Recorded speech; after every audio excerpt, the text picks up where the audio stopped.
You felt it one morning, a little sting in your Achilles or a dull ache in your elbow after a workout.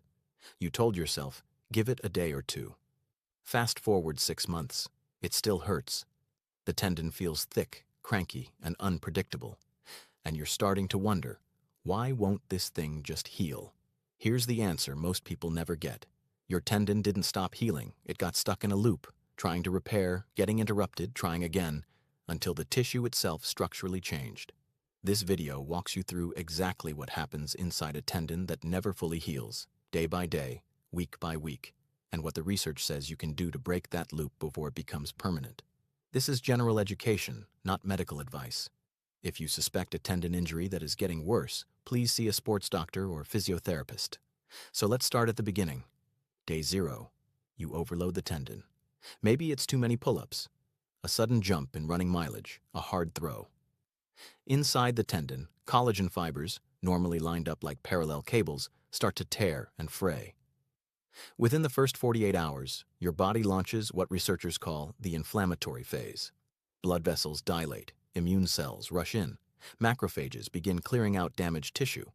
This phase typically dominates the first 2 days after an acute tendon injury and can last several days, with swelling, warmth, and pain being normal signs that healing has been triggered.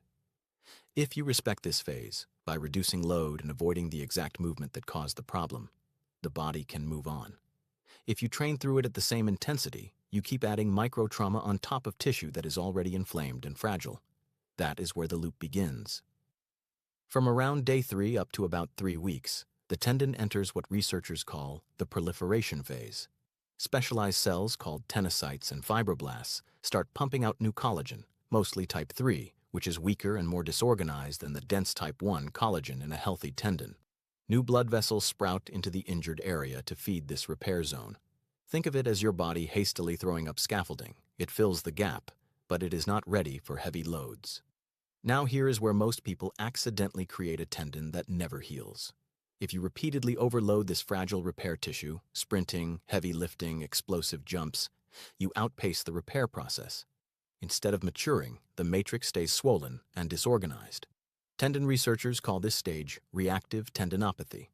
The tendon is thicker, more water-rich, more painful, but still potentially reversible if you reduce load and allow adequate recovery. Somewhere after the first 2 to 3 weeks, the remodeling phase begins. Collagen fibers in the injured area start to reorganize, gradually aligning in the direction of normal stress.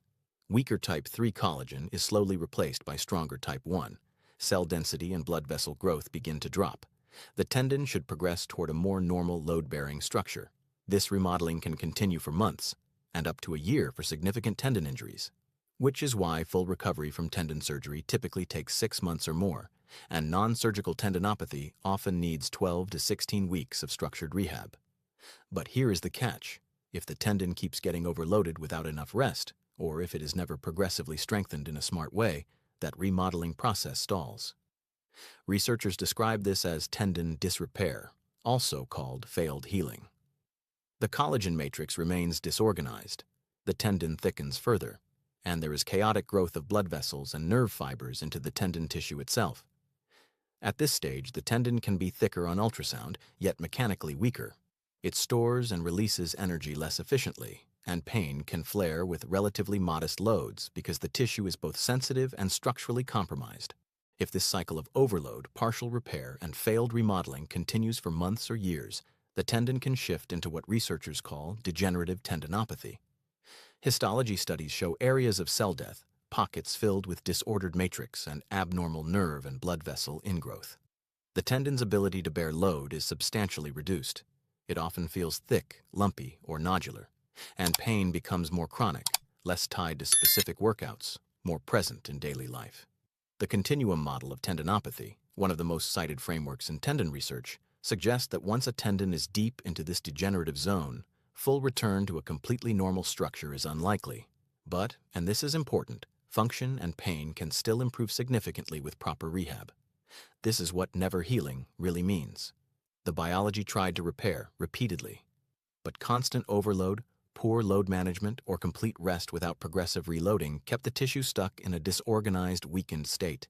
So what does this look like in real life? Week 1 to 2. You feel a localized ache during or after activity, maybe a little swelling or morning stiffness. But you can still train. You call it a niggle and carry on. Week 3 to 6, pain becomes sharper with certain movements. Warm-up might make it feel better temporarily, prolonging, but it flares later. The tendon may feel thick or tender to touch, and everyday tasks start to trigger it. Month 2 to 3, you modify exercises on bad days but spike the load on good days. The tendon never gets a consistent, progressive loading plan, just random stress. The matrix spends more time in disrepair than in clean remodeling. Beyond month 3, the pain pattern becomes chronic. You might have good and bad weeks, but explosive or high-load actions are unreliable. Imaging would often show thickening and disorganized collagen even without a full tear. And all of this is happening on a tissue that, under ideal conditions, already needs many weeks to months to complete its healing cycle. No amount of motivation compresses biology. So if rest alone isn't fixing it, what does the evidence actually support? For chronic tendinopathy, especially in the Achilles and patellar tendons, eccentric and heavy slow resistance exercises are among the most researched tools available. A 2023 systematic review and meta-analysis published in BMC Sports, Science, Medicine, and Rehabilitation confirmed that eccentric exercise produces significant pain reduction in patients with mid-portion Achilles tendinopathy compared to other forms of exercise. A narrative review of Achilles tendinopathy found that both heavy eccentric and heavy slow resistance programs led to large improvements in pain and function over 12 weeks, with some studies suggesting heavy slow resistance may match or outperform pure eccentric protocols. The key idea fits perfectly with the continuum model. In the reactive phase, reduce load. Avoid high-stress activities. Let the early repair settle. In the disrepair and degenerative phases, you need carefully dosed mechanical loading, slow, heavy, and controlled, to stimulate collagen to realign and the tendon to regain strength. Done properly, this breaks the never-healing loop by giving the tendon enough stimulus to remodel with enough rest between sessions for tissue to actually adapt. So here is what all of this means in practical terms. First, respect real timelines. Tendon tissue healing runs in weeks to months, not days. Plan your training around that reality. Second, identify and unload the exact aggravating movement. You usually don't need to stop all activity, but you do need to stop repeatedly hitting the tendon with the same peak load that injured it. Third, introduce structured loading, not random flares. Under guidance from a physio or a SMART program, use progressive, eccentric, or heavy slow resistance exercises to rebuild tendon capacity over 8 to 12 weeks or more. Fourth, watch for the good day trap. Feeling better one day does not mean the collagen has finished remodeling. Jumping straight back to maximum effort is how you drag the tendon back into disrepair and restart the loop. If you recognize yourself in this story, the tendon that has almost healed for months, your problem is probably not that your body forgot how to repair. It is that the repair process keeps getting interrupted.